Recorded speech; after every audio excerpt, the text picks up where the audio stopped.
o'clock, November 14th. Good afternoon, ladies and gentlemen. I called this meeting to order, and today is an interesting day. We got the swearing in of several board members today, Mr. Vasquez and Mr. Farias. And I think we're going to do Mr. Farias first, okay, and then come back after closed session and do Mr. Vasquez. So. All righty. So, Mr. Farias, you want to go ahead and step up? Sure. And Norma will do that with you. And Mrs. Farias, too, right? Mrs. Farias, and then I have a special guest, cool.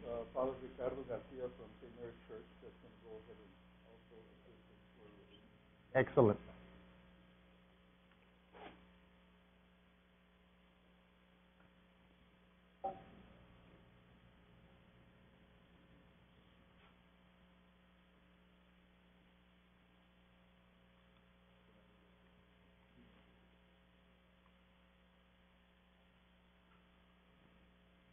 We're ready? Yes, we're ready.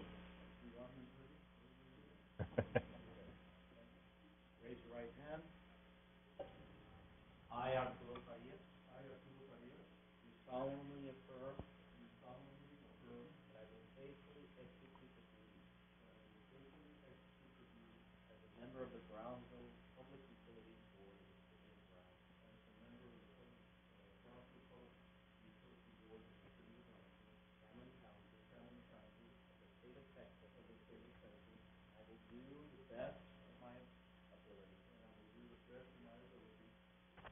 Preserve, protect, and defend the Constitution and laws of the United States and of this state. So help me God.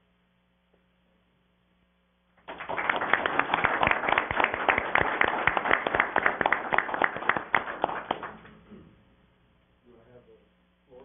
Yes, sir. Yes, sir, absolutely. Well, I'm very proud to be here with my family, my beautiful wife, Yuji, my children, Cristina and Alejandro. You want to join us? Just so that way they are my love and my support. And I'm very happy to be here as part of this wonderful board that has such a wonderful history. And today's a new day for me and my family that I'm going to go ahead and do my best to serve the city and this wonderful Public Utility Board. Thank you very much for coming today.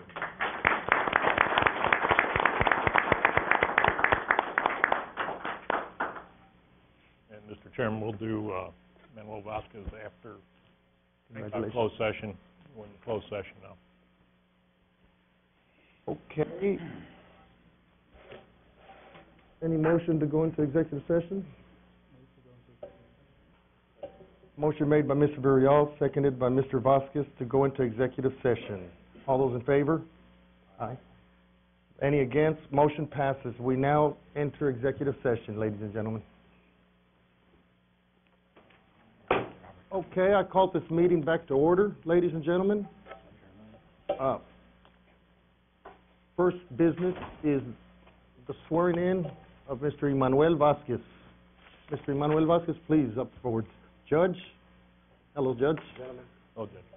Your Honor. Y'all doing okay? Just fine. Honor. Judge. Your Honor. How are you?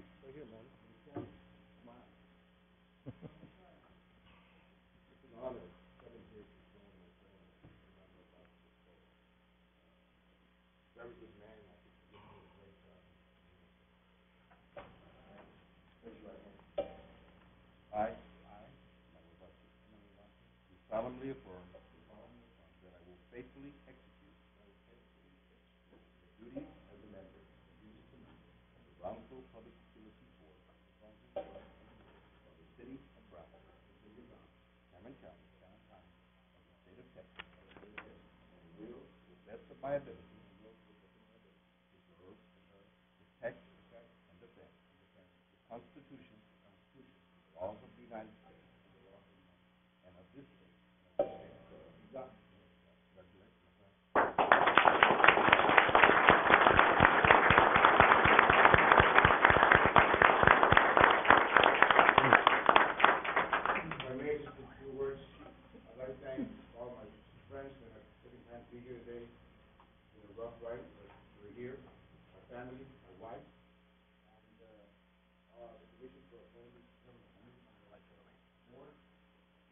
Above all, may I thank and pray to God to give you the strength for yourself and the courage to serve this board, to serve the community, and to serve the beautiful city of Brownsville.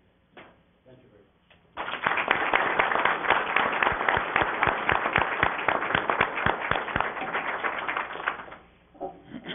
Okay, ladies and gentlemen, the Pledge of Allegiance.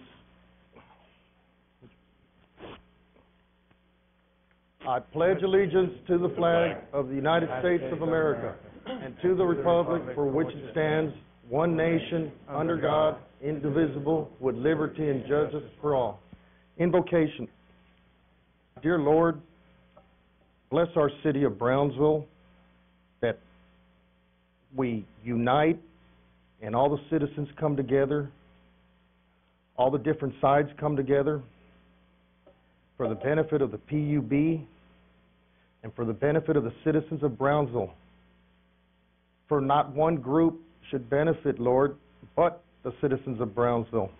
Amen.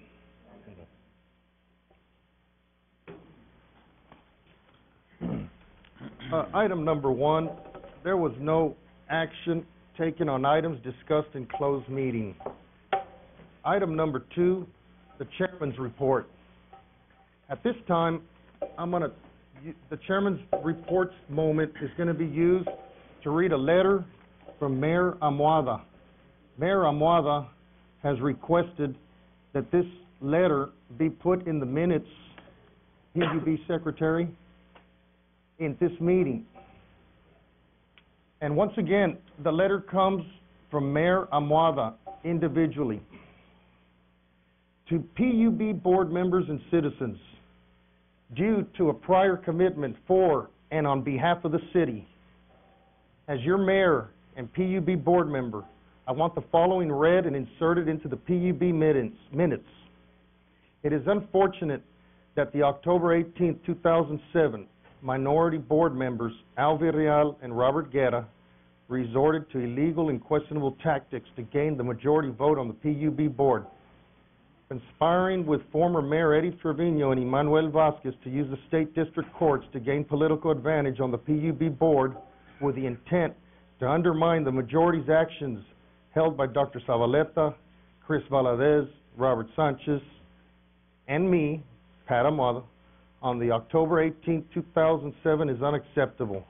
These actions prevented the then majority from holding meetings with the intent to undermine the outcome of what was a legal constituted board vested by the city charter on October 18, 2007 and through what should have been November 10, 2007.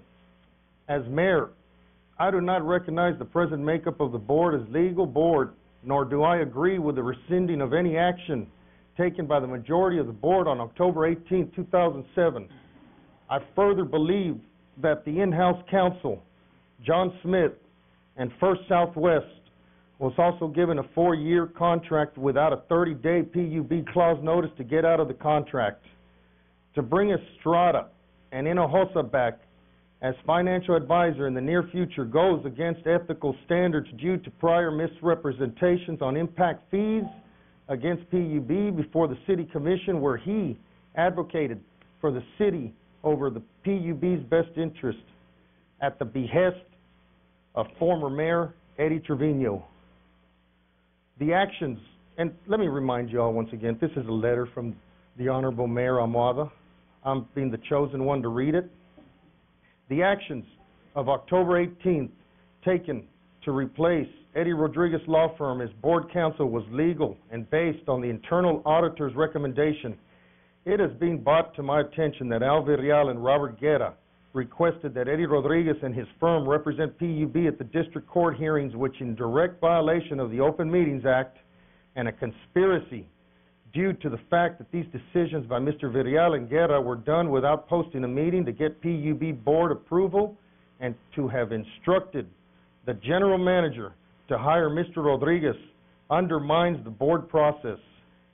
For Mr. Rodriguez to represent the PUB board while at the same time representing the interests of Emmanuel Vasquez and against PUB and PUB's board members individually is a conflict of interest that is questionable and possibly illegal. These actions by Eddie Rodriguez are a conflict of interest to represent PUB in district court and or any PUB meetings as legal counsel. Mr. John Smith voluntarily recused himself as a fact witness, and so it is obvious that Eddie Rodriguez and their law firm should do the same. All this stated is done so respectfully and with nothing against Mr. Rodriguez or his firm. Keep the laughing at a minimum if possible. This is not a show. But in all fairness to all, these litigious period instigated by Mr. Manuel Vasquez, Eddie Trevino, with the support of Al Villarreal and Robert Guerra, is against PUB and individual PUB board members, initiated by them, which now forces me as mayor, and once again, I'm just reading the letter on behalf of the mayor, which now forces me as mayor to point out that these matters, which will be appealed to a higher court due to the obvious fact that our district court has given one side a political advantage over another without even hearing both sides. Can anyone imagine the federal courts injecting themselves or prohibiting the U.S. Congress from holding a session because the minority party cannot get its way? I am sure the appeals court will vindicate our actions and the citizens will hold those in violation of what is right accountable. The actions taken by Al Villarreal, Robert Guerra, Manuel Vasquez, Edward Camarillo, Carlos Cisneros, Rick Longoria, and Antti Troiani were actions to take control of the PUB by performing a coup with the help of the district court for political advantage to installing Manuel Vasquez prematurely on the PUB board and to unjustly remove Dr. Zavaleta as a PUB board member prematurely from a 4-year term. The former mayor, Eddie Trevino's threats of criminal prosecution for violating the Open Meetings Act against Dr. Zavaleta and attempting to intimidate Chris Valadez, Robert Sanchez, and me through our attorney into accepting the improper and illegal actions taken as a compromise will not work with me, and it will demand that fairness and justice be heard on behalf of the citizens of Brownsville. I strongly believe right will prevail and justice will be done by following the legal process afforded to us to correct the actions taken by a few who cannot accept the fact that I won the election as mayor, as being demonstrated by those individuals so named previously working with former Mayor Trevino. It is interesting how the former mayor goes by the same rules we abided by, but when the same rules gave us the advantage, he, along with Manuel Vasquez and those named here, conspired to change the rules to suit them, and that is not acceptable. Like it or not, I am here to stay. I will fight these petty and vicious citizens who prefer to undermine the city's agenda on impact fees, lower utility rates, and what I believe to be transparency and accountability. Sincerely, Pat Amuada, Mayor of Brownsville, ex officio PUB board member. On behalf of the Honorable Mayor, I would like to pass this to you to give the Secretary to put in the minutes. He has requested a copy back. If I could get a copy before the end of the meeting for him. He's out of town on city business right now.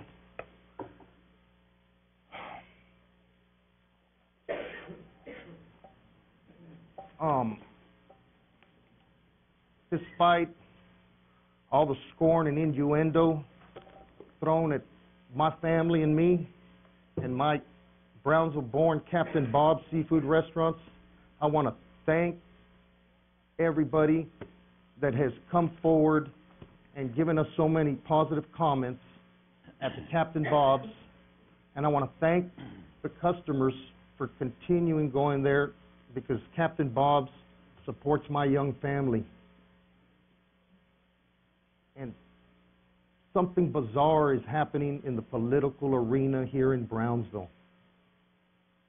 That is mean for somebody to attack a young family's business like that.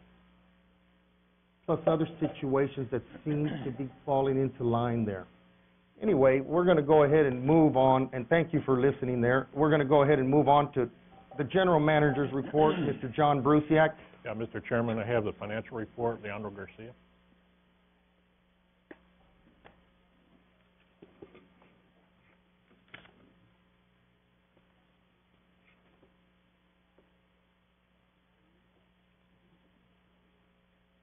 Mr.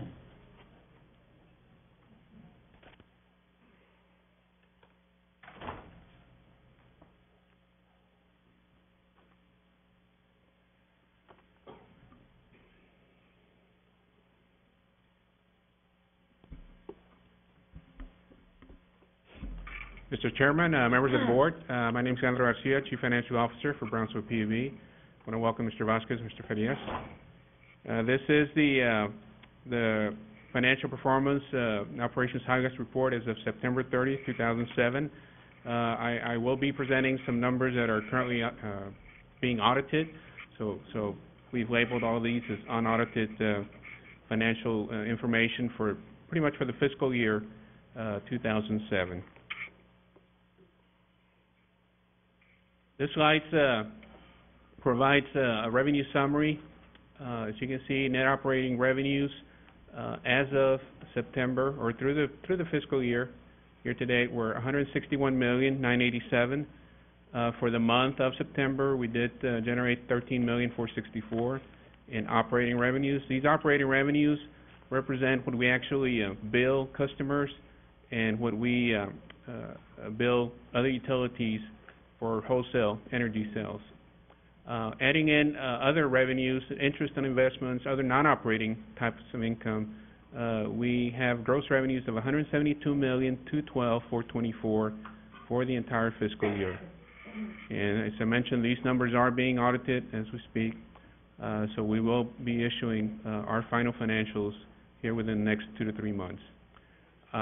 When we back out fuel and energy costs, wholesale energy expenses, and our contribution to our Southmost Regional Water Authority operating needs and debt service needs, we arrive at an adjusted gross revenues of $104,428,346. And this adjusted gross amount is the basis for calculating the City of Brownsville transfer, the 10%. On the expense side, the requirement side, we had O&M expenses for the entire year of $41,926,981. Other non-operating expenses of $3.8 million for total expenses of $45.7 million. Adding in debt service includes payments on bonds, long-term bonds, as well as our short-term commercial paper. We had a $23 million obligation there, debt service, for total requirements of $68.8 million. And that amount excludes the fuel and Southmost contribution covered in the previous page. Balance available after considering the total requirements was $31.4 million. And this is a balance that we use to support our internal reserve funding as well as the cash transfer to the city. Of the 31.4, 6.3 will be going as a cash payment to the city, and 25.1 will be retained for PUB reserve funding requirements. Our 25.1 million, as previously including in the adopted budget for 2007, called for $1 million contribution to our operating reserve fund, $4 million for our fuel sub-account, fuel adjustment account, $15.1 million for CIP funding, and $3 million for our improvement reserve fund. This $3 million will put us at $6 million as of 2007. It will be the second $3 million installment as we plan on or continue to build up a $15 million improvement reserve as required in our bond ordinance. Our overall surplus after funding the accounts here, the reserves, was $2,005,294.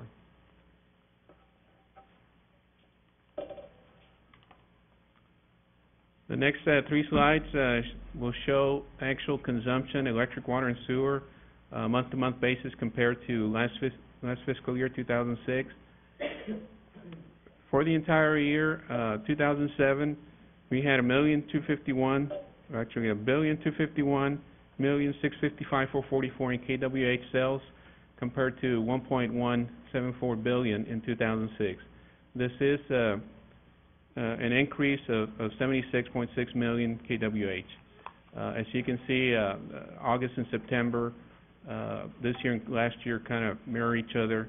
We did have 122 million in sales for the month of September alone. On the water side, for the entire year, we had 6,245,000 gallons compared to 6.6 million in 2006. We did end the year under the 2006 levels by 5.7%. And much of this is a result of weather conditions and just less water consumption across the board, all customers. This is a wastewater graph, also shows us being under 2006 levels by 225,000 gallons or 5.1%. The next few slides will represent some highlights, some key indicators that we normally include in the actual book, the operating report. I've extracted some key indicators that I'll be going over, and in future months we'll be selecting others so we can on a month-to-month basis provide additional information. This one here captures three trends. The blue line is the production cost per generated kWh.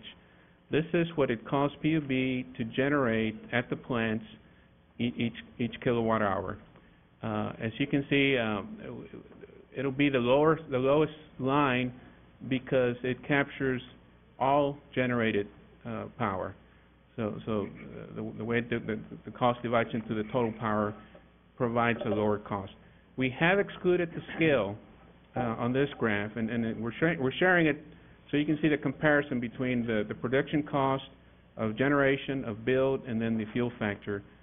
But we've excluded the scale because of competitive sensitive nature of the information. The yellow line represents the production cost of what we actually bill our entire customer base. So that, of course, is going to be less billed or less kWh than what we generate, so it's going to be a slightly higher cost on a month-to-month basis. And then the red line shows what we've, on a month-to-month basis, as we try to manage the fuel factor, what we actually bill each customer for the fuel, is a little bit more consistent, but it's intended to recoup, for the most part, our production cost, our fuel and energy cost, on a consistent basis. And you can see that we have been, through the use of the fuel sub-account, the additional funding the board has authorized, managed to decrease that FPEC since November 2005. We're currently in the 4.5 range and in line with our production cost, but nonetheless a lot less than we were 2 years ago. This graph shows the distribution of a fuel charge in customer service and base rates on a 1,000 kWh electric typical customer. So you can see the blue line, we've maintained a consistent customer service charge and base rate since 2005, our last rate change. For October, beginning October of this year, we did have a decrease in $3 on the customer service charge, so that 0.53 will be now 0.5 per kWh.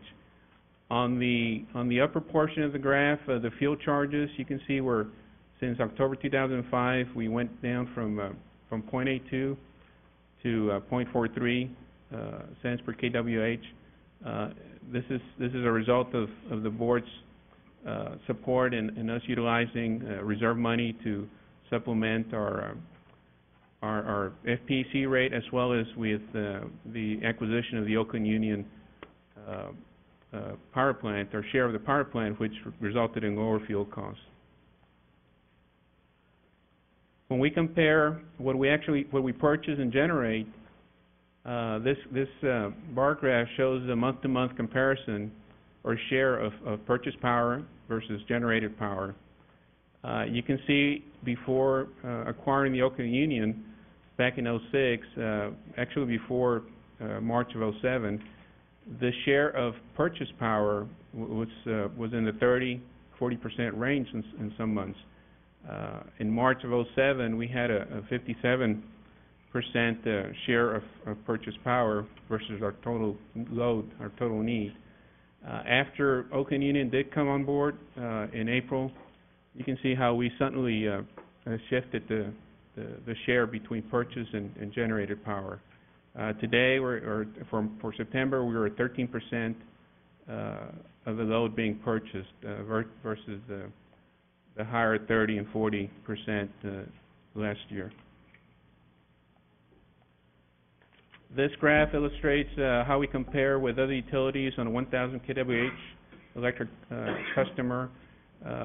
We are below most utilities. For this 1 month, September, we were slightly higher than Magic Valley, but nonetheless, we are very competitive with other utilities. This chart illustrates on the commercial side how we compare to Magic Valley. We do continue to be a little higher than Magic Valley on the commercial, small industrial, and large industrial at this time. One of the questions we had in a prior meeting was how does the 10% transfer to the city break down between what the city uses in electric, water consumption and wastewater service to how that compares to the cash actually transferred at year end.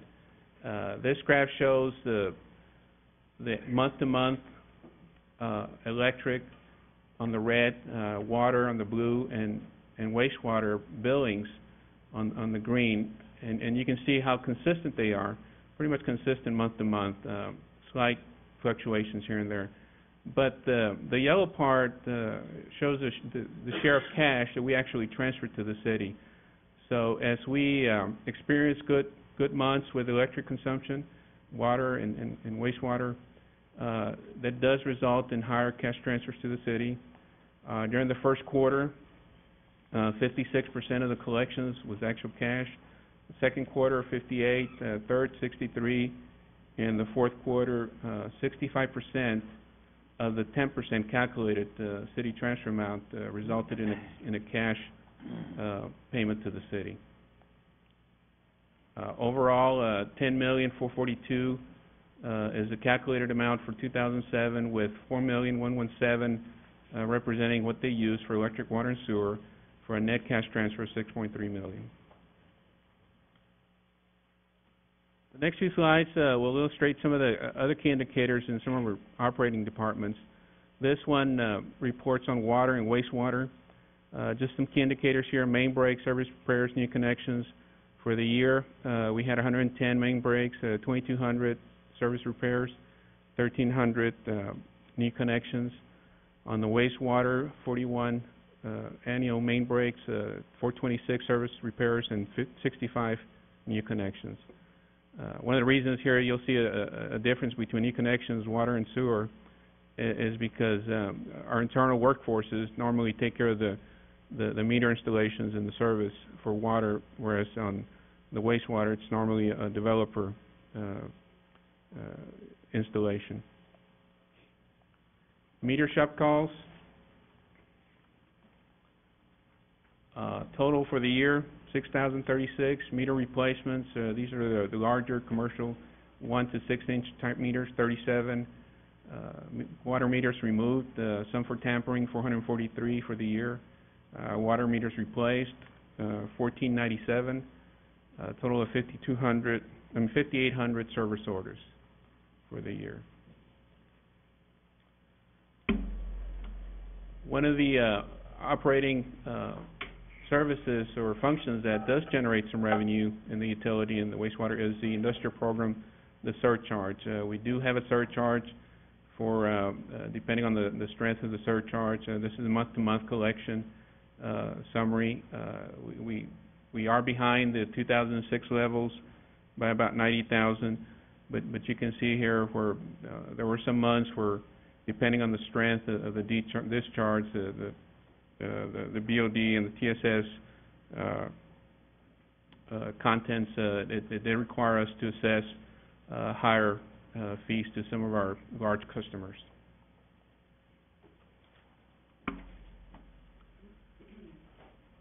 This graph shows the trend on customer contacts. we had a total of 505,907 contacts this year alone in different areas. The bottom piece of the quilt there, of the graph, are the customer emails, and as you move up, the lobby walk-ins, the light blue, the red is the customer center calls, the yellow is the cashier walk-ins, and then the top one is the cashier drive-ups. As you can see in the little summary below, we have had an increase in customer emails, 461% increase in customers contacting us via email. 2489 last year compared to 13976 this year. We did have a decrease in walk-ins. The numbers still are 46,538, but we did experience a 1,000 contact or walk-ins, decrease in walk-ins. Call center experienced an increase in calls of 477 to 151,528. Cashier walk-ins increased from 124 to 130, and then we had a decrease in cashier drive-ups. Went down from 172 to 163, 475. So a lot of activity within our customer service operations here. Folks that come in and visit us for various reasons.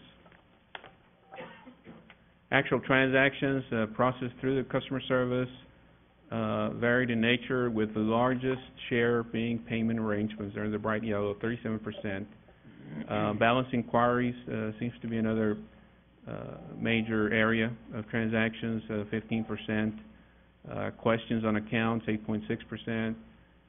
Move-in, 6.1%, and then other, 13.8%. And that other captures different types of communications with our customer service representatives, whether they require interdepartmental coordination of services or service order types of activities. We do promote, or we do as a municipal utility find ways to make payment arrangements for our customers. That happens every month, every day, and we do make every effort to work with all customers. And that is my presentation. Any questions? Mr. Chairman, that's all I have. Okay, thank you, Leandro. Okay, now,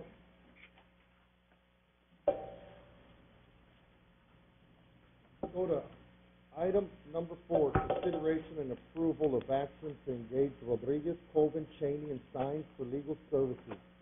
Mr. Guerra and Mr. Vasquez.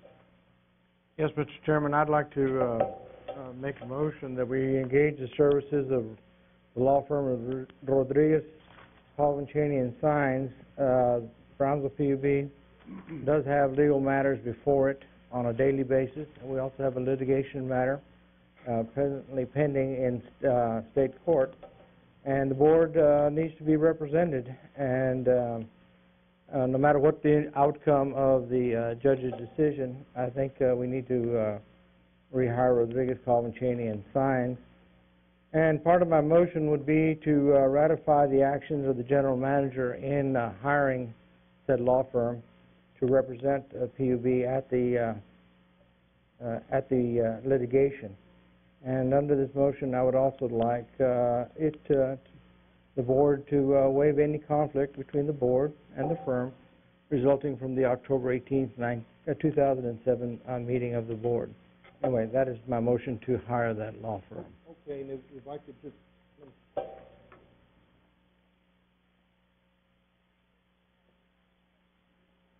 If I could just say something about that real quick.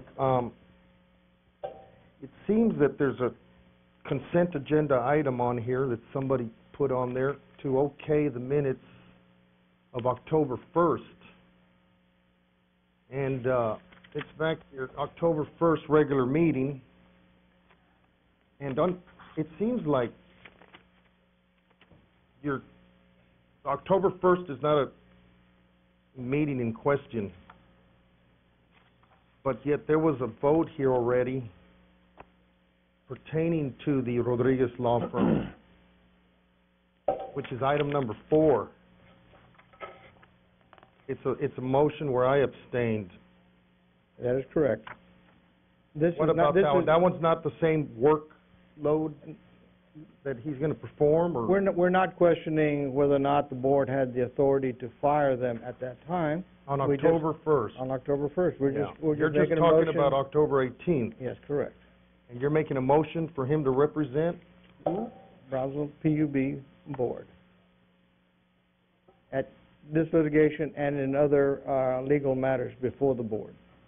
I'll second that motion. We have a motion by Mr. Villarreal and a second by Mr. Villarreal to hire Rodriguez, Cheney, Colvin, and Sines to represent the board As he read it. as he read it, and what other pending legal matters? Any other pending legal matters? They will be our, general, counsel of record for the matter. Well, Honorable Guerra, with all respect, it looks like what about the October 1st meeting? You're trying to say that one's not legal? You're already saying October 18th isn't legal, and you took us to district court. Now you're saying October 1st is also? That you're overriding October 1st Correct. decision? We can always rehire anybody we want to, and we are asking to rehire that law firm. Okay, we have a motion and a second. All those in favor? Aye. And I will abstain. So we got 2 abstentions and 3 yeas. Motion passes.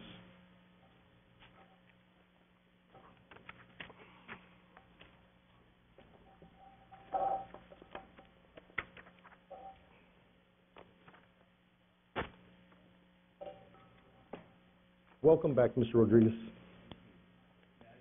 Yes, sir, please. Could you come up to the podium? The letter that was read by you on behalf of the mayor, he indicated that we represented, Mr. Vasquez against the board at the hearing, on the 8th of November, and that is a falsehood. We represented the board at the hearing. We were not the attorneys for Mr. Vasquez. Mr. Trevino is the attorney for Mr. Vasquez.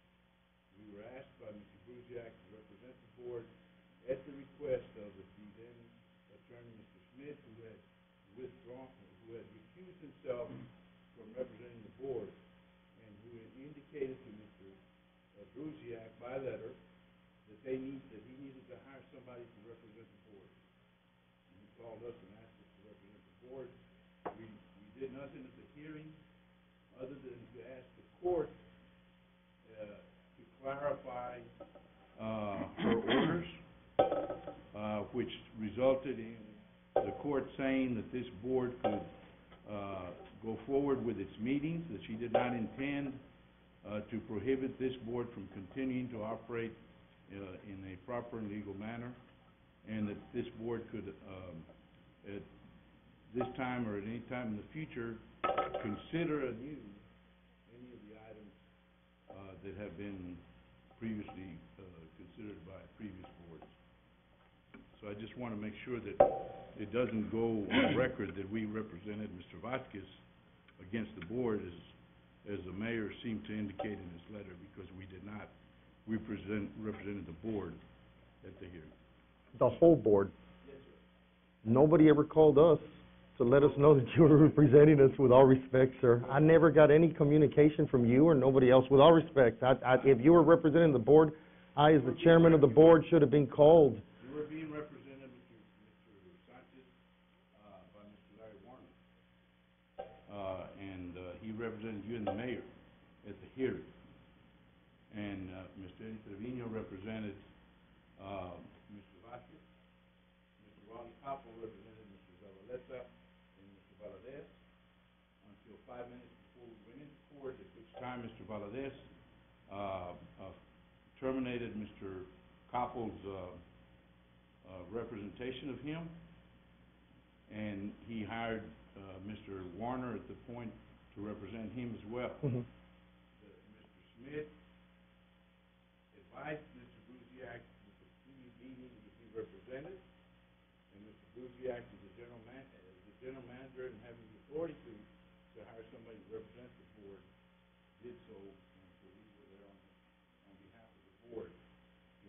take a position one way or the other with regard to the lawsuit. There was no necessity to do so because there was no actions taken by the court except to extend the TRO to set a hearing on the 21st of November for the temporary injunction and on December the 5th for a trial on the merits.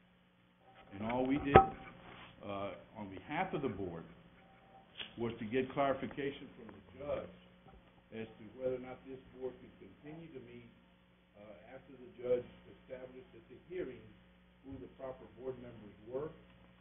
All of the 5 of you who are here, plus Mayor Amada, the court indicated at the hearing are the properly designated board of the Brownsville Public Utility.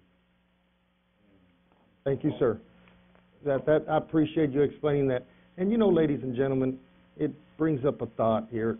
It's a shame that some of my colleagues left that meeting that day because it spurred all this litigation that's going to cost the citizens of Brownsville tens and tens of thousands of dollars. The only ones that are going to get the money are the lawyers. The ratepayer's not going to get any money until we get this fixed up. Another thing I want to let you all know, how dare the city commissioners, how dare them. Shame on them. They're the ones that broke charter law. They used over $300,000 plus claims. Sir, I got the floor right now. You're out of order. You're out of order. I'm controlling the meeting. I'm in charge, and I'm talking about a little point. You let your attorney talk. I'm going to talk. Okay? I got one more thing to do. Stick on items on the agenda. Please clarify. Was he on the agenda? I let him talk, so I'm going to talk, counsel. Well, it has a lot to do with what he's saying. He talked about some merits on December 5th that we're going to go to district court about. We didn't do anything wrong. What was done wrong is the city commissioners using those charters, those benefits against charter law and state law. And not one lawyer has stepped forward. But yet, some situations are thought of going against Texas Open Meetings Act, and that's brought up, and we go off to court.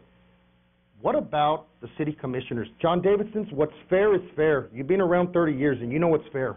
Let's go to the other one since y'all don't want me to talk about it. What's fair is fair. I want you to They need to face up to the law, and they need to pay that money back to the city budget that belongs to the city, the citizens of Brownsville. We now move on to item. That's correct. We should stick to business. That's correct. Council's the one that talked about it. I'm talking about what the city commission. Okay, what I'm talking about is the city commissioners. They need to follow rule and pay back those benefits.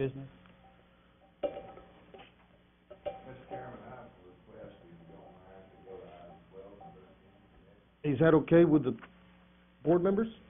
Okay, item number 12, consideration and approval of Brownsville Public Utilities Board Personnel Policy number 37 on fraternization. John Brusiak. Mr. Chairman, members of the board, this is a policy that the board had requested. There's a copy in your packet, policy number 37. We are asking board if they have any comments on that. We are recommending approval.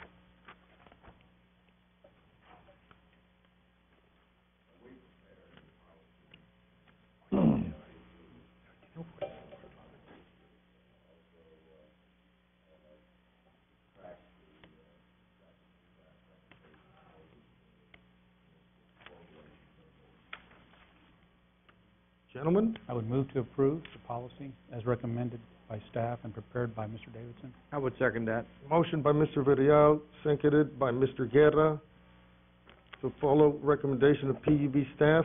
All those in approval, say aye. Aye. Any against? Motion passes. Item number 13, discussion and action to amend the board's service policy to include an unauthorized access, use, and diversion of utility services fee of $150. Mr. Leandro Garcia. Yes, this item seeks authorization to implement a new fee as a result of our efforts to increase our meter tampering and revenue recovery program. We are recommending a fee that captures assessing the customer for any action resulting in diversion of services or meter tampering or breaking a seal. We have sought guidance from legal counsel. Initially, we had contemplating doing 2 fees, one for broken seal and one for meter tampering. What we're coming up with here will be a little bit more broad to where any diversion, any circumvention of us being able to meter service, any breaking of a seal would apply and allow us and give us authority to assess the $150 fee. What we're hoping to do here is make this fee, if approved, effective March 1 of 2008. What we'd like to do is take complete inventory as much as we can of all our meters, our seals, replace meters as needed, do PSAs, public service announcements, work with the media, and try to have a grace period or a phase-in period where we can work with customers, educate and make them aware of any ramifications, any violations, what that results in meter tampering or breaking a seal or any way diverting service. Either on an electric meter, if you attach a wire that bypasses a meter, or a water meter, if you attach a PVC pipe that bypasses a meter. There's a lot of ways that the diversion does occur, and we're working on a program to try to improve our detection efforts and our ability to recover any lost revenues. We do have, as an attachment, a comparison with other utilities of what they do. Other utilities have different types of fees, whether it's a broken seal, whether it's to recoup actual admin and labor, whether it's for installation of locks. We feel that the $150 is comparable to what other utilities do, and then in the future, what we want to do is come back and address second-time, third-time offenders, and perhaps other actions that we can take as a utility to correct, to remedy any further activity in this area. We will seek further board guidance and legal guidance so we can stay within any prescribed state limitations. So at this time, we are asking for your authorization of this fee, $150, that would take effect March 1, 2008. For the first, second, and third-time offenders at this point in time, right now we're talking. At this point in time, it's the same fee for first, second, or But third. you're going to look into possibly raising it for second and third offenders? Yes. Other utilities have incremental assessments based on the second or third offense, and even up to criminal charges. I noticed in our language, it doesn't even talk about broken seals. It just talks about unauthorized use and diversion of funds. That doesn't really say anything about seal, because I was worried about inadvertent breaking of seal by a contractor or electrician. They call you up, we just, something fell across it and broke it, we need a new meter. That's one of the areas we'll need to, our PSAs will have to address, how to contact PUB if you have a contractor doing work, how to report, how a customer can report an incident that is, not deliberate, so that we can correct it and work with the customer. We want to have that awareness and the communication with the public. We don't want to just start any meter we find with a broken seal to start assessing this fee. I mean, we want to give the benefit of the doubt to the customers as we can, and assess or analyze their history consumption. Obviously, we see some fluctuations in their consumption that kind of imply an intentional diversion or tampering. We'll do our normal practice billing adjustment, but we do want to do a massive awareness program. You are going to continue studying this and possibly considering the addition of a remedy, which would be referring this for criminal charges. Yes, we'll continue to get legal guidance on that and define the parameters, the criteria, thresholds, if I may, that we could set that will kick in, a drastic action like criminal charges. We don't want to just outright, generalize and say everybody who tampers, is going to get. They tamper, and I really don't have much sympathy for those who tamper. So, We'll see guidance, but the we'll see board needs to guidance from make the that board decision. on the criteria and the thresholds or the number of offenses if you want to consider a second or I don't third think offense. Time Warner gives anybody any leeway. You tamper with theirs, they'll file charges against you. True. You know, it's amazing that the boards of the late 1960s and the 70s and the 80s and the 90s of the PUB didn't really look at this, or it was never brought up, because I understand in 1967 they had quite a bit meter tampered. There's a book there from the PUB that states that it's been around, these kind of problems, for a while. Is that true, John? I wasn't here in '67, but I think it's. It was in the 70s, yeah. You know, I was 5 years old. Maybe these guys were 10 years old back then, but... I know, I was a little bit older than that. Okay. Anyway, If nobody has any other, I'd make a motion, we go ahead and adopt $150 as the first step in revising the fee schedules and so forth. But anyway, $150, Effective March 1, 2008. effective March 1. I would second that, but I really look forward to hearing your recommendations to make this stricter and becoming a real deterrent to these thieves that are stealing from other ratepayers in the community.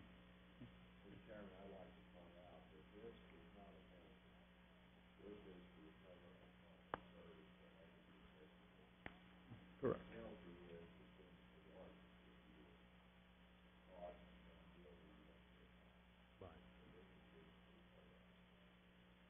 okay. A motion made by Mr. Guerra, seconded by Mr. Villarreal, as stated by Mr. Guerra and Mr. Villarreal. All those in favor? Aye. Any against? Motion passes. Any more, counsel, that you'd like to see moved up, sir? You okay? Yes, sir.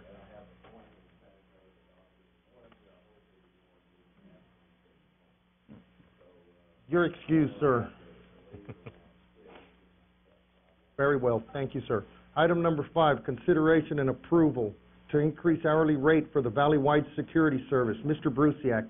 Mr. Chairman, Leandro Garcia is going to present. Mr. Garcia, yes, sir? Yes, we were approached by Mr. Jaime Ochoa, representative with Valley-wide Security, a few months ago. What they were asking us to consider, the board, there was a federal government change in the minimum wage that took effect on July 24th of '07, raising the minimum wage from $5.15 to $5.85, and then there's another increment coming up in 2008.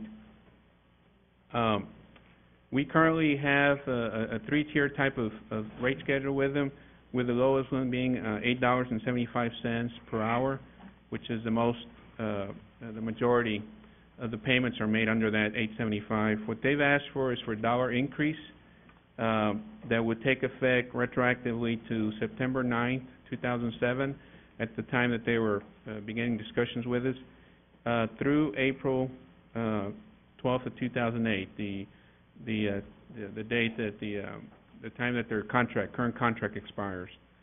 This contract does go from April '07 through March 2008, with their last payments being in early April. Overall, the financial impact is $7,263 from September through April, and it is something that we are recommending. Staff is very pleased with the services rendered thus far during the summer and emergency type situations, and we'd like to support the request. Would this be unfair to any other persons who might have bid on it originally? The actual rate after the dollar adjustment will be even lower than their competitors back in the spring when we got the bids. So Even with the increase, it's still the cheapest it's price still the based on the cheapest. previous bid? Yes. I would move that we accept staff's recommendation. I second it. Motion made by Mr. Villarreal, seconded by Mr. Guerra, to accept staff's recommendation. All those in favor? Aye. Any against? Motion passes. Item number 6, consideration and approval of the selection of an architectural engineering firm for the design, planning, and construction management of the new Energy Control and Incident Command Center building, and approval for the general manager to commence contract negotiations. Mr. Sines? Mr. Chairman, members of the board, this particular item is for the construction of an energy control center which would be used for safeguarding our staff during, storm events, hurricanes, and any type of security threat. We have a requirement to provide a backup control center per the National Electric Reliability Council and ERCOT. This would be located on the property that we purchased off of Martin Long Road.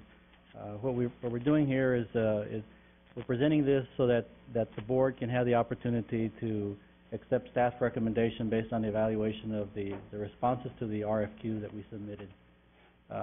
You can at this time, proceed with accepting the recommendation, or you can, if you wish, ask for the firms to come here before you and make presentations, and you do an additional evaluation of the firms. So if your wishes are to do that, then we can table and then have the firms come and present to you, or we can move ahead with going through the evaluations the staff did of the 3 firms. We do have 2 new board members, so maybe they need to get on board. So, is this command center? Is this where they were talking about in the center section of the 2 million gallon tank, or is that somewhere else? I've heard that discussed, but my preference would be not to put that type of highly technical equipment underneath 2 million gallons worth of water. So this would be a separate building. It's their engineering perspective, right? Yeah, no Little leak matter how will good go a I long engineer way. it, I don't want 2 million gallons of water over my head. That's a lot of weight. During a hurricane, yes, I We understand. could use that building for storage of records and things like that instead of actually having lives underneath it. What is the rest of the board? You all want to hear the presentation? What is the staff recommendation? The staff did interviews of the firms. They came in, we asked them questions, we evaluated their requests for qualifications, and we did the ranking such that the firm of Robert Lamb received an 87% rating. The firm of Robert J. Ruiz received 56% rating, and then Stanford Knowles came in at 76% rating. So the top-ranked firm, according to staff's evaluation, was to recommend that Robert Lamb Incorporated Planning, Design, Construction be selected. So if you're ready to proceed with that, we could proceed. It's a new board, and I want to give you the opportunity to learn what your wishes are and how you want to see these things. Well, I don't have a problem moving with the staff recommendation as to, making a motion to approve the staff recommendation on consideration, selection of the... Motion by Mr. Farias to go along with staff recommendation. You hire Mr. Robert E. Lamb. Yes. Yeah, I will second that motion. And seconded by Mr. Guerra. All those in favor? Aye. Aye. I abstain because I have a business relationship with more than one of these subcontractors, and want to avoid any appearance of a lack of integrity on this issue. So that's the reason for my vote of abstention. Very good, Al. So it's 4 yeas and 1 abstention. Motion passes. Item number 7, consideration and approval of authorization for the General Manager and Chief Executive Officer to approve legal and engineering services as needed. Mr. Garcia. Yes, this is our annual request to grant authorization, seek that you all grant authorization to our general manager to engage legal or engineering services. Here we're asking for a total of $2,555,000, which breaks down as $1,255,000 for legal services and $1.3 million for engineering, both in the O&M and capital project side. From what month to what month is this on? This will be for the entire fiscal year. It should have started in October through September of '08. We do also plan on bringing anything over $25,000 to the board. This will just grant his authorization. So he's going to have the authority to spend how much million for legal? $1,255,000. $1,255,000, okay. And $1,300,000 for engineering. Okay. Is this then our standard practice? Yes. This will grant the annual umbrella authorization to utilize firms that are on our list and that we can add to the list based on qualifications, and kind of assist us with not having to bring every item to the board. We normally do, but we have a lot of day-to-day operational needs and services that this will authorize. Mr. Brusiak's not present. When I went on this list at one time or another, I looked at it, I see that there's a certain individual firm here that's listed, and he's under inquiry by the federal government for violating, well, no, the state government, I'm sorry, for developing colonias here in the valley. We have him on our list. So, we could at any point in time either remove or add firms. We do get them qualified, and they do have to disclose any actions by any government or regulatory. So depending on the outcome, of course, we'll consider how we can I would use them. definitely not like to see him engaged as a PUB contractor if he's still under any kind of state indictment or litigation. I'm not sure it's an indictment, but there's litigation about him authorizing a colonia. Well, that would be okay if he discussed it with you guys after the meeting We on can do that that. one firm? We can do that. Or, and Mr. Davison, does that need to be open? He needs to discuss it here if he wants that person off the list. Right. Yes, sir. Well, I guess the question is, what is the process of you getting them on the approved list? Normally, it has to do with historical use and their availability here locally, or depending on the nature of their specialty, various criteria. We can definitely remove or add at any point in time, depending on the needs of the departments or the engagement scope of services. But we'll entertain any All I'd ask is that removal. you all review that, the list, particularly that one firm, and possibly not use them if they're still under a cloud by the state of Texas. Do you recognize which one it is, John? Huh? Oh, he wasn't here. Well, There's a firm that's presently, an individual in a firm that's presently, I believe the Attorney General has filed some litigation about him developing a colonia. Oh, okay. I know. And so he's on the list, and I'm not sure I want... It shouldn't have been on there. The attorneys didn't Remove catch, it. the attorneys didn't catch that? Zero. Did they review this? It's not guaranteed, anything, it's just the names of firms that we got. Anything like that would bring. Oh, it would bring up a flag or something, it wouldn't. Okay, all right. Oh, Then I would make a motion, we go ahead and authorize the funds that the administration, general manager and CEO, in the amount of $2,555,000 for this next fiscal year. Motion made by Mr. Guerra I second it. and seconded by Mr. Farias for the approval of authorization for the general manager and chief executive officer to approve legal and engineering services as needed. Could you repeat the amount again? $2,555,000. So, As the amount requested by staff. yeah, to have the authorization to spend up to $2,555,000 in a 12-month period. I'm going to go ahead and abstain because of the internal auditor's recommendations that came out maybe 60 days ago. So the motion passes. We have to take a vote. Okay, Yeah, okay. all those, all those in favor? Aye. Aye. And I abstain. Motion passes. Number 8, consideration and approval of rejection of bids for the installation of underground electrical cable and conduit. Mr. Chairman, if it's all right, since this is a rejection matter, I'd move to approve staff's recommendation to reject. Motion made by Mr. Villarreal. Seconded by Mr. Vasquez on the approval of rejection of bids. All those in favor? Aye. Any against? Motion passes. Item number 9, consideration and approval to reject bid for detailed design, shop fabrication, and installation of aluminum odor control covers for grit basins at the South Wastewater Treatment Plant. Mr. Garcia. Mr. Garcia, again, I would like to go with your recommendation, staff's recommendation to reject these bids. I understood y'all bid it out to 124 firms, and still the prices came back way too high in your estimation. That's So I correct. move to reject the bids. Motion made by Mr. Villarreal to reject the bids on item 9, I'll second. seconded by Mr. Guerra. All those in favor? Aye. Any against? Motion passes. Item number 10, consideration and approval to award construction contract for the 2 million gallon elevated water storage tank project EST-7. Mr. Garcia. Yes, this is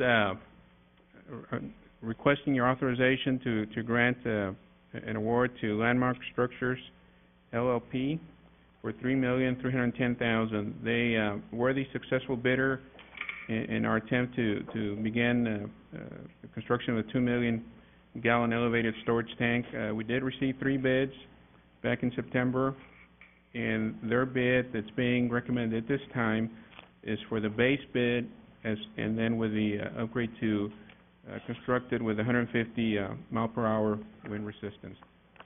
We do recommend Landmark Structures LLP in the amount of $3,310,000.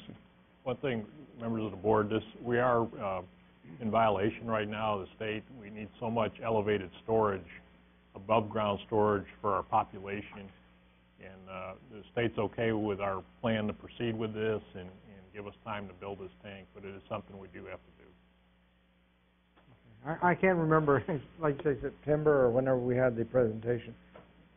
There were three companies, and one had more experience than the others on these large tanks, and one was in Laredo and so forth. Landmark was apparently qualified to do this. Is that correct? Yes, that's correct. All right, and they are the lowest bidder, so. That's correct. Okay.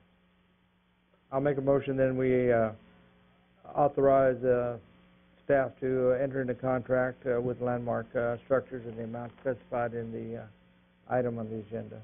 Motion made by Mr. Guerra I'll second that. and seconded by Mr. Villarreal to award the construction contract for the 2 million elevated water storage tank project as PUB staff approves it and advises on that one. All those in favor? Aye. Any against? Motion passes. Number 11, consideration and approval authorizing the general manager and chief executive officer to conduct an electric municipal cost of service and rate study for the Brownsville Public Utilities Board. Mr. Garcia. This is a follow-up to a city commission request. They have expressed an interest in us revisiting the municipal rate for any potential relief opportunities. These rates have not been revised since 1996, and we have been in communication with Black & Veatch, our cost of service consultant. They are available to assist us with an update in this municipal rate. We have provided an attachment here the non-demand and demand rates that we currently assess on the electric side to city facilities. As you can see, as you recall from my previous graph in the financial, their usage in electric has been consistent, but nonetheless they have asked us to evaluate or analyze the rates, see if there's any relief opportunity which perhaps may net more cash. So we would be engaging Black & Veatch, if you're with your authorization, for a maximum of $25,000 to conduct this fee. We do anticipate completing it or with Black & Veatch assistance, hopefully by March 2008. Is this what the city commissioners kind of wanted for that study, to see if their rate is, right, that's if correct. they can get it any lower? They were hoping that we could offer them a wholesale type of rate that would be closer to our cost of service. We don't have a wholesale rate. We do have a municipal rate. So we need to revisit how it compares to current cost of service requirements. With all respect to the PUB staff, don't you all find it a little strange that they want that, especially when all the street lights and traffic lights in town, we're still paying a certain fee from 1972. There's way more traffic lights and street lights all over town. They're already getting a break on that. Don't you all feel it should be analyzed more appropriately without these hidden savings for the city? It's only right to the ratepayer. It all affects the rates. All I'm trying to do is bring it up. There's certain, and you know, PUB staff, maybe this needs to be tabled. You need to look at these things. I'm scared to spend another $25,000 so that they can study their fee for themselves when we have thousands, if not 10,000 street lights out there. And by the way, I want, if, Mr. CEO, delegate your people to get the lights all on Boca Chica and 14th Street. We got tremendous amount of light poles that are off. Okay. We need to get all those lights on. Maybe, I don't know what the deal is, but ever since I got on the board, I've been wanting these lights on. Every single lamp should be on in the city of Brownsville. I've visited many cities. I travel. All the lamps are on in all the cities across Texas. We come down to Brownsville and there's some skipping. I don't like that at all. Now we got this situation with the city of Brownsville. With all respect to the city commissioners, they're just trying to do their best. But I mean, this can't be the treasury for them. Well, we can definitely The PUD belongs to the ratepayers.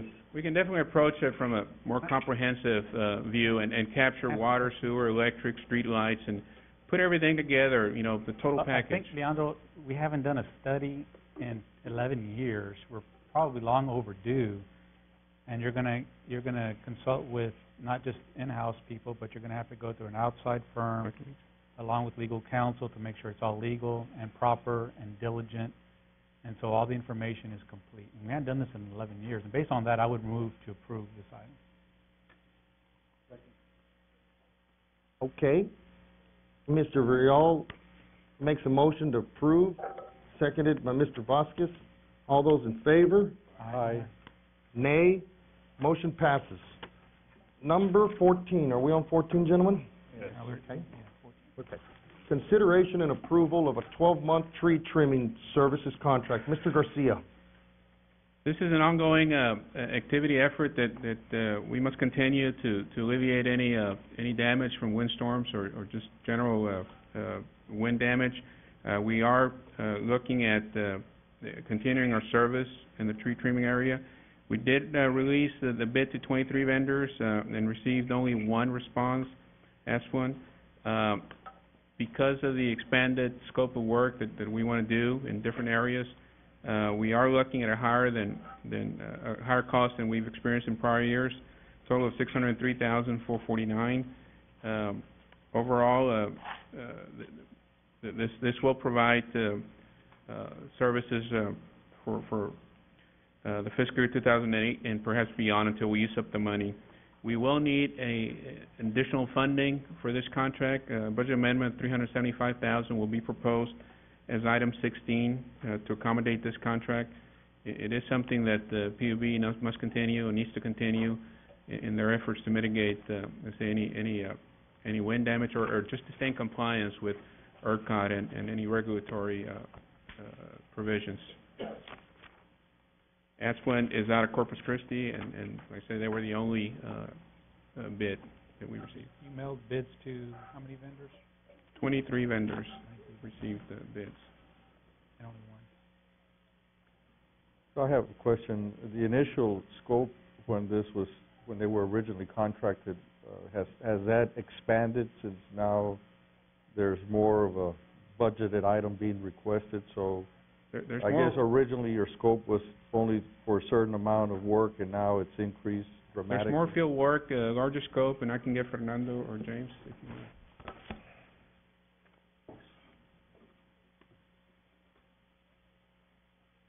The question is that, yes, the scope did increase as we started to pick up the trimming of laterals coming from overhead lines toward the houses. As those wires come through trees and things like that, we're trimming around that area so that if a limb falls down, it doesn't tear the service and the meter and everything off of the wall of the customer. So we did extend that last year, and that's what you're going to see as the biggest change in the total dollar value. Are they trimming more? I mean, you've got to admit, this past year we've had an exceptional amount of moisture and rain here, and I'm just wondering, are we requiring them to trim more? Trimming according to a certain standard, there's just more that has grown because of the wet year that we had. But as you asked earlier, the expansion of the scope is what really is causing the additional dollar amount. So we're going further away from the lines, closer to the customer, because limbs are falling down and pulling services out.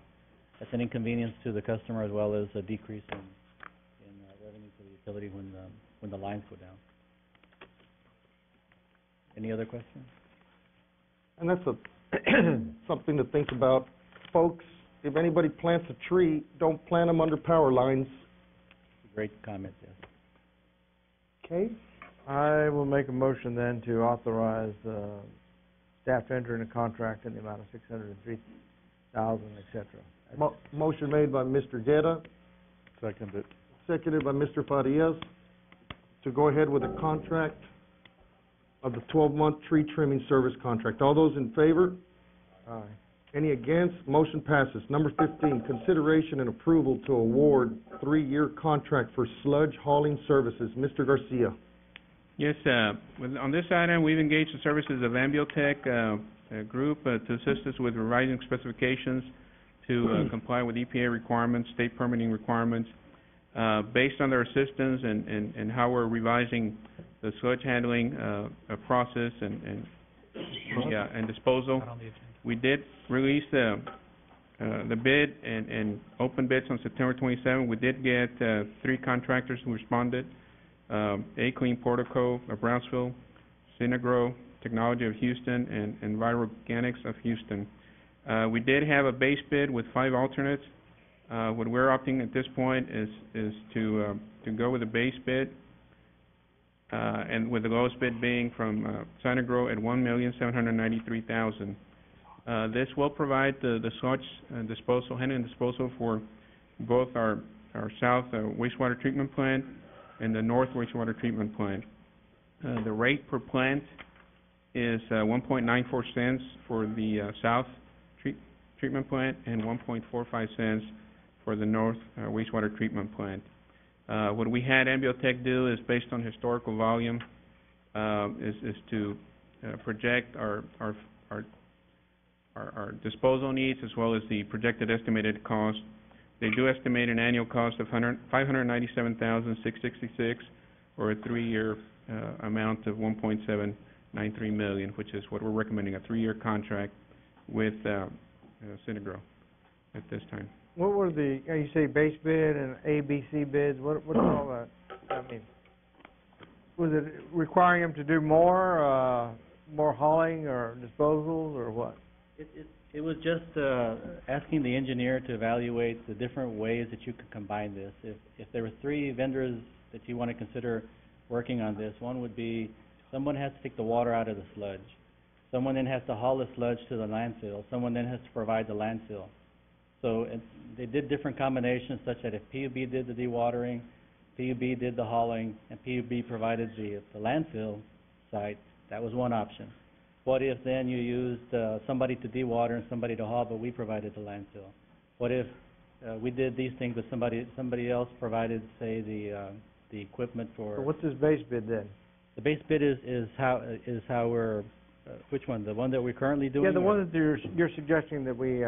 Okay, the base bid includes the dewatering done by the vendor and the hauling done by the vendor, and PUB provides the landfill. So the reason for the 3-year contract is that they're going to install dewatering equipment at our facilities, and to do that, the extension of the period is required for that pricing to be in effect. This saves us $500,000 a year doing it this way. Y'all looked at 8 different combinations It's to try to work it out the least expensive way possible, and this is the one that was the lowest. It's even cheaper than PUB doing it in-house, huh? That's correct. $1 million, right? Yeah. Yeah, all right. Okay, I move that we award a 3-year contract for sludge hauling services to Synagro Technology for $1,793,000. I'll second it. Motion made by Mr. Farias, seconded by Mr. Guerra, to award the 3-year contract for sludge hauling services at $1.793 million. All those in favor? Aye. Any against? Motion passes. Item 16, consideration and approval to amend the fiscal year 2008 operations and maintenance budget. Mr. Garcia. As I mentioned with item number 14, our tree trimming service funding for our tree trimming service, we are requiring a $375,000 amendment, O&M amendment, which is will be amendment number 1 to our 2008 O&M budget. We are also requesting $50,000 in additional funding for legal services. I know we just approved the legal services budget for the CEO, but we're having to amend it by $50,000 for the additional legal support that was also authorized. At this time, that's just an estimate. We may come back later to adjust that as well. So total budget amendment is $425,000. Move to approve. I'll second. Motion by Mr. Villarreal, seconded by Mr. Guerra to approve. All those in favor? Aye. Any against? Motion passes. Number 17, consideration and approval of contract lab services for federal and state-required laboratory analysis. Mr. Garcia. On our analytical laboratory analysis requirements, we have to comply with federal and state regulations. We did mail out 15 vendors our package, our RFP, posted it on the webpage. We did receive responses from 4 vendors.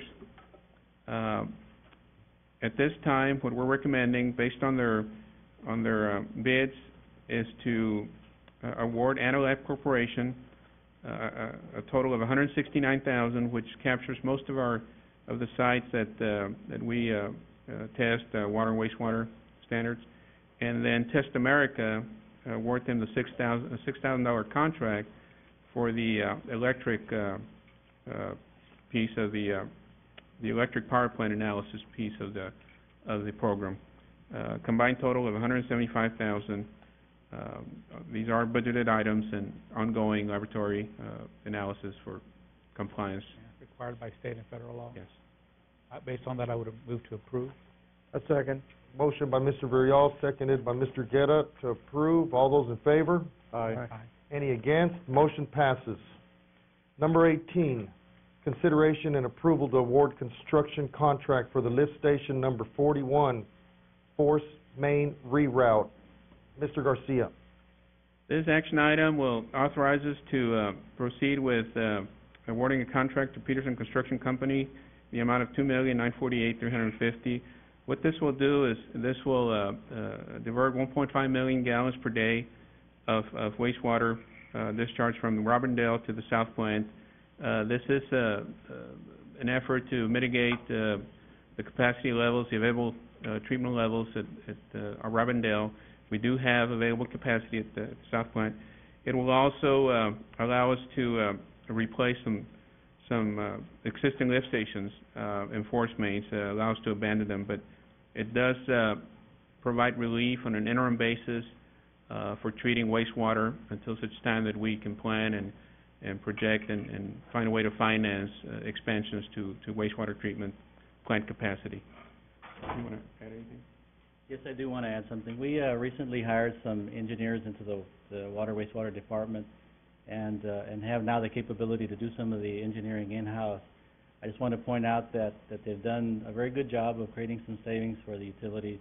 Not only are they going to be able to move the amount of flows within the system to better utilize the existing capacity that we have, but they're creating a savings as well. If we would have gone outside and done the engineering outside, we would have paid $500,000 more for that effort. So I just want to offer my compliments to them for taking on this project. It's a difficult project. It goes all over the city and is very complex, and they've done an excellent job of doing that design. They've also done a very good job of estimating the value. They missed the dollar amount by about $44,000 on 3-point-something million. That's very good. So, you have any questions on the loading of the north plant? Is currently at about 77, almost 78%. With the offloading of that plant, it's going to drop it down to 62% loading. You're supposed to be, actively working on something when you get to 75%. Because we move the flow to the south plant goes from 58% loading to 73%. So that's with a maximum capacity of 1.5 million gallons per day being moved from one facility to the other. So it makes the best use of our water treatment capacity and our staff. I'd just like to commend the staff for coming up with this, and because I don't think people realize what a savings this effort is, and how we can, instead of going out there and building something right away brand new, how do we get the maximum utilization from our existing resources to keep costs down? And so I think this is a perfect example of that, and congratulations for coming up with this and turning this idea into a reality. There is a map attached to the agenda item if you all have any questions concerning the routes.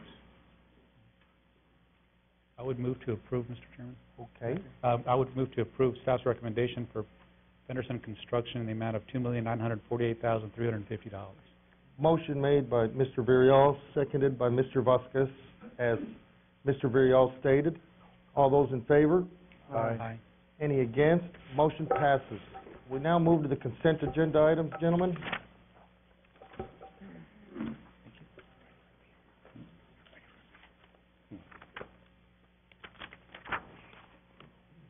As we review it, just kind of look, see if you guys want to talk about anything, or if you want to group everything, up to you guys. Jonathan, is there anything that you want us to, I would move to approve all the consent agenda items unless any board member has one that they would like to discuss.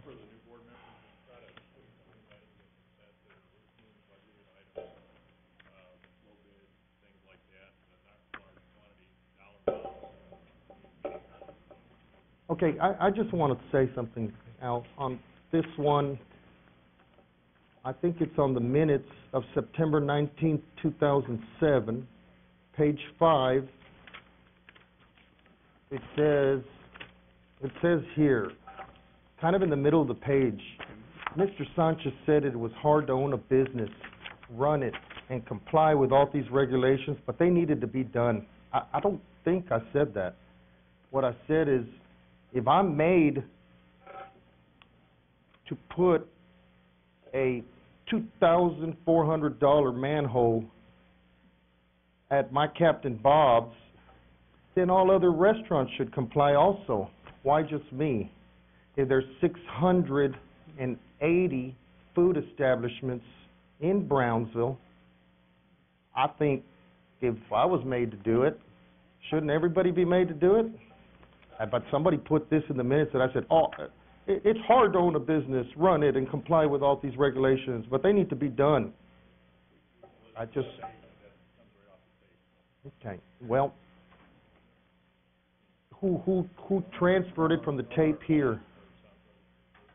Yeah, but this is just, they kind of just put it together. They don't go exactly, Do we want to go ahead? A word will change the whole thing. Do we want to approve everything except for the minutes of September 19th until we get clarification? There you go. I appreciate that. Move to approve all the consent items with the exception of tabling minutes of the regular meeting Wednesday, September 19th, 2007. I second it. Okay, motion made by Mr. Villarreal, seconded by Mr. Farias. All those in favor? Aye. Any against? Do we have any speakers, Robert? Motion passes. Do we have any speakers? No, and there's no public commenters today, unless anybody would like to say anything. Go ahead. Is that okay, board members, if he says something? Did you sign up? He didn't sign up, but if it's I signed up, I got here late today. Good afternoon, ladies and gentlemen. My name is Fernando Ruiz. I want to welcome Mr. Vasquez and Mr. Farias on board, and I wish you all the best in your serving the public here in the constituency, and to keep in mind that you are here to protect the public interest, the constituents. Sometimes, as I'm listening to all these millions and millions of monies that are being spent, I wonder, why is it that all these issues are not addressed in the budget? You have your department heads, and I'm sure you have some planning in each department for the fiscal year, and maybe we can avoid all this business at the meetings. This is happening at the university also. I work for the Civil Service in Mexico City as a private secretary to the subdirector of Civil Service, and the accountant there would get all the department heads and say, bring me your budgets. Let me review them. What are your recommendations? What are the increases? What are the decreases? And thanks to that effect, Maybe here it doesn't work the same way. But still, there's a lot of work and there's a lot of money being spent, and I just need for you to know that the constituency is exhausted, with higher taxes, low income, the economy has reversed, it's on a downfall, and the people, that don't make that kind of money here. So we have to be very careful as to the rates that we're going to charge the constituents, and and protect them. This is what we're here for, to oversee that these things are done correctly. We cannot continue to raise and have different kinds of fees. I was at a meeting last night also at the city, and then we want more bond money and more bond money, and the people can't handle this anymore. You know, I just heard, I was here for half an hour, millions and millions and millions of dollars being spent. And how are we going to pay for it? We can't raise the rates anymore on the constituents. They can't pay for them. They can't pay for an electric bill anymore. It's out of sight. Now it's up to you all to see what is the best alternative. I leave that homework to you to say, hey, I don't know, maybe we have to do things different. The charter of the PUB has not been reviewed since 1960. That's 47 years. Maybe we need to address that and maybe look at other avenues and other factors and measurements. We're in the 21st century. So I beg of you to really keep the constituency in mind and do whatever you can for them. They need all the help they can get. Thank you. Thank you, Mr. Ruiz. I'd like to make a motion that we adjourn the meeting. Motion made by Mr. Guerra, seconded by Mr. Villarreal to adjourn the meeting. All those in favor? Aye. Any against? This meeting is adjourned. Thank you, ladies and gentlemen.